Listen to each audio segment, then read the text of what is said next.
been working here for the last 13 years. My area of work is on insects, and I have no connection with any of these non-infectious diseases. At least infectious diseases I have got some connection. Okay, so we are going to be having the first speaker in Dr. Nadupparambil Jacob. And Professor Jacob is presently an assistant professor in the Ohio State University of Columbus, and his area of specialization and interest is radiation densitometry and radiation countermeasures, and also he has some interest on lung cancer metastasis and tumor microenvironment. He has a PhD in biology from University of Tübingen. He has a postdoctoral training in University of Cincinnati College of Medicine, United States, and he has got a lot of patents and projects from NIH and Department of Defense and also NASA. So, Dr. Jacob, very nice having you in the morning, and it will be a pleasure to hear your talk. Please. Thank you for this opportunity. It's a pleasure to come here. I was in the Department of Zoology for a couple of years. So nice to see old colleagues, and I know you were Dr. Chakrabarti. Good morning, everybody. All right. Thank you for this opportunity. What is this echo coming? It's actually. How is this echo coming? It's getting recorded. Right?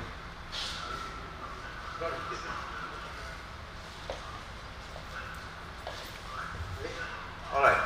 Yeah. Okay. These are my disclosures. I'm a co-inventor of some patents that has been licensed to companies. Co-founder and chief scientist of Capture Collective. And I get funding from various federal agencies and companies. So I define myself as a cancer biologist and radiation biologist. So I study radiation biology in the interface of cancer treatment, radiation accident, nuclear disaster, or something like that, and then developing countermeasures, and also I have some interest in aging research. So all interlinked will be, as we go through the talk, will be, make more sense that we're getting that. So we do hypothesis-driven science as well as product-driven science. Today I'm going to focus more on this product-driven science, and of course, it's all hypothesis-driven too, in a sense. Yeah. So we work on preclinical models, mouse primarily as a model. There's some studies we have done in non-human primates and also pig models we are starting to work on. Well, the focus areas of my lab is radiation biodosimetry. Like you get physical dosimetry, the measures in days, but we are also putting the biological response, the effect of biological, because we all vary, our genetics vary, so sensitivities can vary. So the era of precision medicine is becoming more relevant. And also we work on biomarkers, predictive biomarkers. So today I'll be talking a little bit about our studies on circulating microRNA biomarkers for radiation response. And we study radiation pneumonitis, like injury to the lung that cause delayed effects, like pneumonia-like symptoms. It can lead to fibrosis. It can be detected early, and then if you know early, we can mitigate in a timely manner. And the second area in which we work on is a member of Cancer Therapeutics Program. We work on how device approaches to enhance therapeutic gain, therapeutic ratio. Therapeutic ratio is like the tumor cell killing, the amount of tumor cell killing that can be achieved with a certain level of toxicity. So our goal is to minimize the toxicity and maximize the tumor cell killing, enhance therapeutic ratio. So then we also studied the precision medicine on the various variation, what are the variation, genetics behind the radiation response. So you know that in clinic, 50% of the cancer patients, around 50% of the cancer patients get radiation during the treatment course. So as I mentioned before, like therapeutic gain, the underdosing can cause cancer to come back. Recurrence and relapse, but if you overdose, that can kill also more of normal cells. So it's a balance. It's a really, you know, you need to maintain that balance. So now currently, clinicians follow a one-size-fits-all approach, without taking into consideration variation in individuals. So our goal is to develop, to optimize a biomarker-guided adaptive dosing paradigm therapy, therapy guiding in the precision medicine. The second area, which is like we know we are living in a volatile world, is something like a detonation of a nuclear device, an improvised nuclear device or something like that happen. We need to triage. We need to identify who got exposed and who got not. There's a need of triage, dosimetry type of development is needed. So in general, if you get 2 gray gamma dose equivalent exposure, you need treatment. You need to first you need to identify who got exposed and not. And then once you identify, you need to get a more of precision dosimetry, like how much dose got exposed, what are the organ affected, it's like a bone marrow or lung or kidney. You need to more like so that can guide the clinicians towards making decision, like what is the treatment. If you get 2 to 4 gray, probably you need growth factor, but if you got more dose, then you may need a transplant, something like that. So this is one of the area. We published a series of papers in this area. So let me talk a little bit of that. So what is the dose response look like? Some of the organs are very sensitive, as you all know, the lymphocytes are very sensitive to radiation. Some other organs are like, in general, organ with more of proliferating type of cells are more sensitive to radiation. Organ with more differentiated type of cell like lung, heart, etc.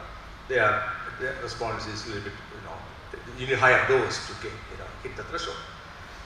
So in general, there are again like multiple, it's categorized as syndromes, acute radiation syndromes.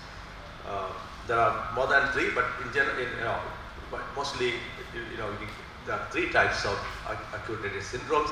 Hematopoietic syndrome, if you get 2 to 6 gray exposure, you get, can be, issue that syndrome. But GI, you need relatively higher dose, but the effect will be early. Okay, so there's a dose time dependence there, because GI epithelium, there are a lot of proliferating cells there. Yes, so they will be killed, and that can happen within days or weeks. But pulmonary effect is like a delayed effect, delayed effects of acute radiation exposure. That's what DR. That can take weeks to months. So if you get a whole thorax exposure to mice, 12 gray or something like that, for 3.5 months you don't see any effect. But in 2-3 weeks you see that all of it, they die. So there is there are different types of dose time dependencies. Knowing the early how much the dose got exposed is very important. And the modern system we study is mouse primarily. The LD50 is 7 to 8 gray. Depending on the strain of the animal we use. Human, it is predicted to be around 4.5 5 gray. So what we did again, I started this, I started radiation biodosimetry, in fact, in 1991. So after my MSc, I joined Dr. P.C. Keshavan's lab in JNU, School of Life Sciences, when he's a radiation biologist. So what we used to do, we used to bring mice from the JNU to the INMAS here. We are cobalt irradiated here, get irradiated and take back and then do chromosome, dicentric chromosome assay. So I had that interest in my mind, then I think I moved on to the molecular biology, chromatic biology, DNA repair. So 20 years later, when I got a chance, when I got an appointment in a clinical department, I revisited those old questions with the new skill set and ideas. Because the field as such did not make much progress, and still actually dicentric chromosome assay that is developed in 1960s is considered the gold standard of dosimetry. So what I did, I started screening for new biomarkers. What we did, we exposed mice, laboratory mice, praxis mice, to various doses of radiation, total body radiation using a cesium source, and then collected blood and separated serum, at different time points and did a profiling. So profiling here we use nanostring technology. That is it's an amplification-free, hybridization-based, direct digital counting method. It's an unbiased approach. We use volume normalization with the spike in oligonucleotide there and the normalization. And we found some molecules going up and some molecules going down. But one molecule, microRNA 150, was found to be consistently, decreasing as a function of dose. Okay. But another molecule, this microRNA 23A, which is present at a similar level in the baseline, did not show much of difference. So we got a good control to compare. This is from the 600 molecules we looked at. I focused on these two molecules. So this was published. We did a series of experiments and published that data. And then we worked extensively on the biology of it. We identified that finally we developed a translatable blood test. Okay. So that is, we found that MIR150 is abundant in lymphocytes, okay, while 23A is not present in blood cells, but it is abundant in circulation. So MIR23A is expressed very high in lung. Okay, lung is the most vascular organ. It constantly releases this 23A passively into circulation. So that gives us a good normalization. So we were able to resolve the dose in a fairly controlled manner. We used PCR based. First we did the screening was what discovery was done in nanostring. Then we developed PCR based assay, finger stick blood assay. So what we do is basically taking delta CT. You know that delta CT is the cycle threshold, is the number of cycles in PCR that is needed for fluorescence intensity to reach to a threshold. Okay? So you take the lesser the molecule, you need more cycles. You take delta CT, and that is, we are able to translate to a dose. And that is, also compared, also of course, the reference control, we compare to the lymphocyte depletion kinetics. And in fact, our assay is better than lymphocyte depletion, and is rapid and doable. And this is the core data which is published in Science Translational Medicine a couple of years. It's a commentary from Lancet Oncology and a lot of number of news reports, and it is we have translated to the company, and the company is developing product. So a little bit more on that side. Actually, we worked with we developed algorithms to translate this dose. I'm not going to all the details. The blinded study demonstrate the successful dose reconstruction from an unbiased or in a blinded fashion. We know with a drop of blood we collected from mice, we are able to know how estimate the dose exposed. As I mentioned before, this has been licensed to, got a couple of patents on that, licensed to companies, and the money is coming back to the university and coming back to the lab. It's just a very successful project. So again, what I wanted to students is that some of the observations we make, we need to follow up and validate. It takes time, but we need to be this is all because of persuasiveness. We got into this product. And, again, this is some statistics on that. We did again. Another thing is here in this paper we processed more than 2,000 samples. We really need to validate. When we publish something, you need to really make impact. I really like that comment of Vice Chancellor gave on that day. It was an excellent talk. That is the message I think I want to give to students. Like, you need to be one or two things. Go with that. Coming back to that again, it works in human. Now, a lot of things, discoveries we make in mouse, it will not translate well. So we started checking the human how the blood, the levels of these two molecules are. It is, it's consistent. Actually, you can see the baseline is pretty reasonable in human, heterogeneous human population, various, ethnic background, both genders and age group. So, and then, in human, we cannot do a clinical test like this because it's unethical to irradiate a human without this. So only sample available in human is from patients who get therapeutic radiation. So in this case, acute myeloid leukemia patients who get fractionated radiation as a preparatory regimen prior to stem cell transplant. So we got samples from the patients enrolled in the trial, And then we compared that with the mouse with the same regimen, following the same regimen, 2 gray BID. Means BID means you get 2 gray in the morning, 2 gray in the afternoon, like that, 3 days. And then we compared that with the mouse called single dose. So single dose exposure in mice, then fractionated dose exposed in mice, then fractionated dose exposed in humans. It's a bridging the experience. That allows us to calculate what is the predicted dose in human when get exposed to a single acute dose. That was. Well, again, this is the product profile. I think the development profile took 7-8 years from the lab bench to this one. Now it is with the industry. We got funding from different sources and clinical trial samples and so on and so forth. And then another area which we work on in radiation is like space radiation. So when you go beyond the magnetic sphere of this Earth, there is a lot of radiation there. Particle radiations are there. So NASA is interested in the radiation balance. So we got some funding from that. So I'm not going to go all the details. Some of the work is on hold because of the satellite was supposed to go from Russia. It is on hold. But one thing is that NASA actually 2-3 years ago, I gave a talk in NASA. I had funding when I give a talk, and then a few months later, I got an email from them saying that we want to check your assays. So in fact, they have adopted our technology, and now there are 10 scientists in NASA, 2 different centers. They're working on developing this assay for space. If everything goes well, our technology will be part of the future, crewed, space missions, government space mission. Well. We know there's damage, we know the biomarkers, now how can we fix it?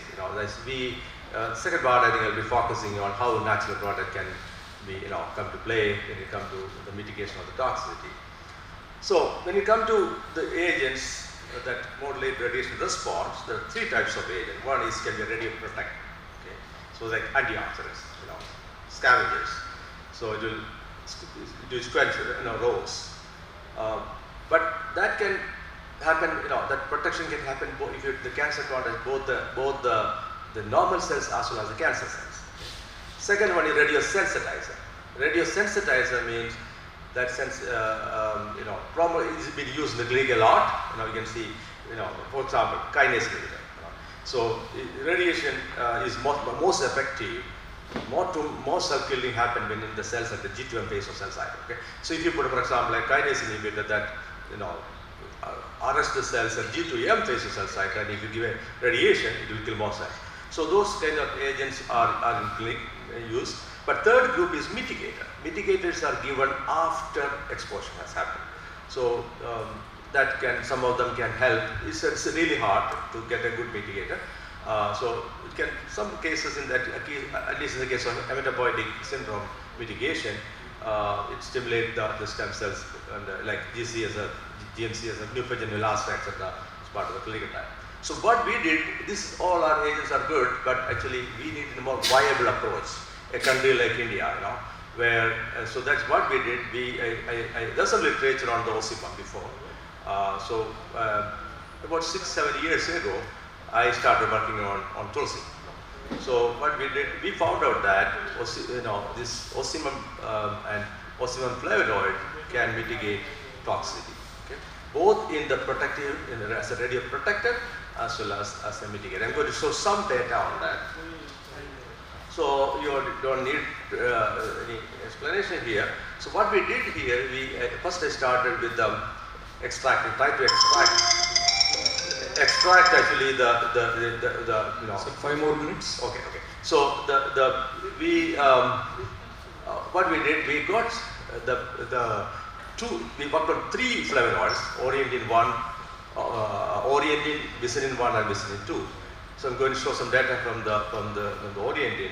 So when we did before, it's a subcutaneous 1 milligram per kilogram, twice, and we did before and after.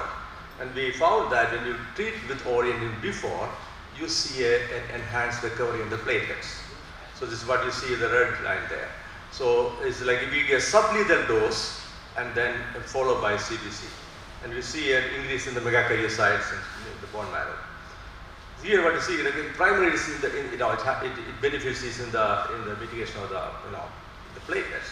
So you know that this is also issue in the bone marrow transplant clinic, because the patients die because of bleeding. You know?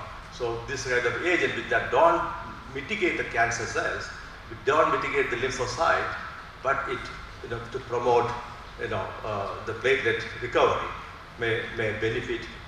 This is a viable approach you want to try out.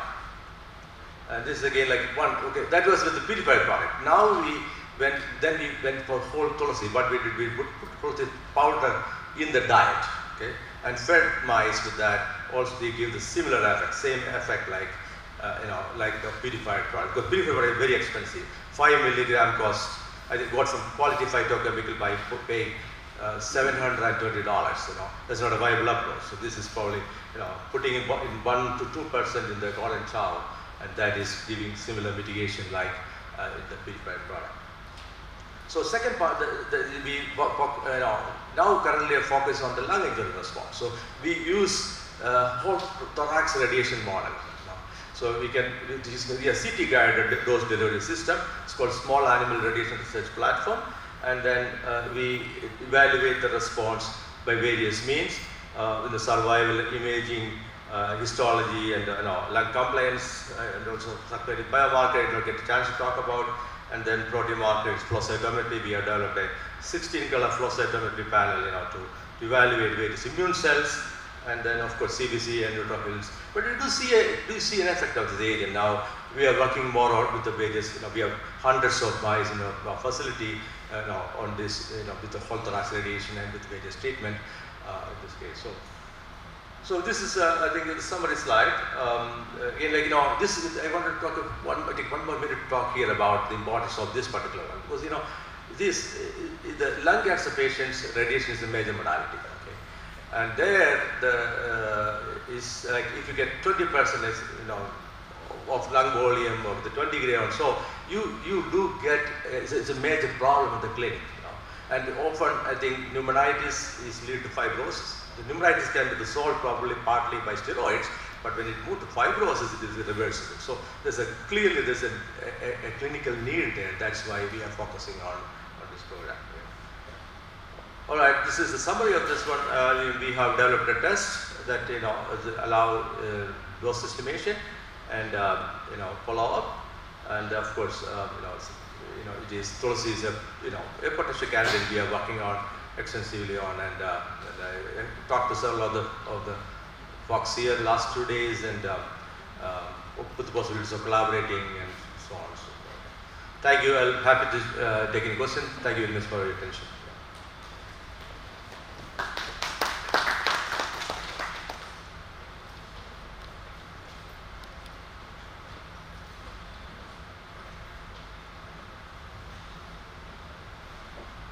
Any questions? It was a very informative talk, Dr. Jacob, and we really were happy to hear about Tulsi and how it is going to be mitigating the radiation effects. But the dose response, the statistical difference, I don't know how much is going to be significant. We need to modulate. That was a first study we published, but that. When you look at the immune markers, you see significant response there. So it's like it's a proof of the concept study, but you need to combine with probably multiple agents. Also, the modulating the dose. As again told, every dose is very subjective. Okay? Very narrow window there. First of all, it's a difficult to address question. Okay, you need to acknowledge the problem, starting with a big problem. Yeah. So we are working out there. I think that's survival. I talk to clinicians. They think we are actually, they feel happy about it. They are thinking about start clinical trials in our programs. And, I understand. We won't get tight error bar in these studies. Animal studies like this, we don't get. This is, wonderful. Yeah, it's really interesting, and we really wish. Yeah, thank you. More such work comes out, and we wish you all the best. Thank you, sir. For joining us. Okay, and thank you very much. Sir, you have a question? 1 second.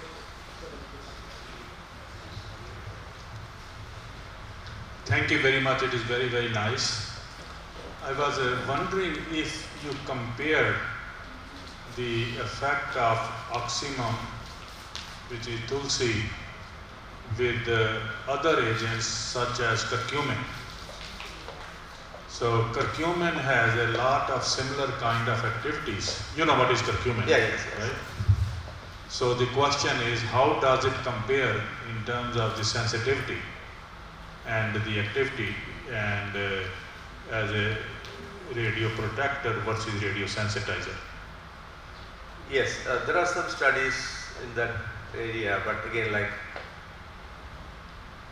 antioxidant level is part of it. Okay, you need to look at the most, the systemic bigger effect. So, direct answer, we are not tested in combination.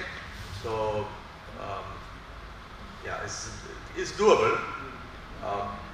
Yeah, I don't have a direct answer to that. Because there is another dimension to it, and that is normal cells versus tumor cells.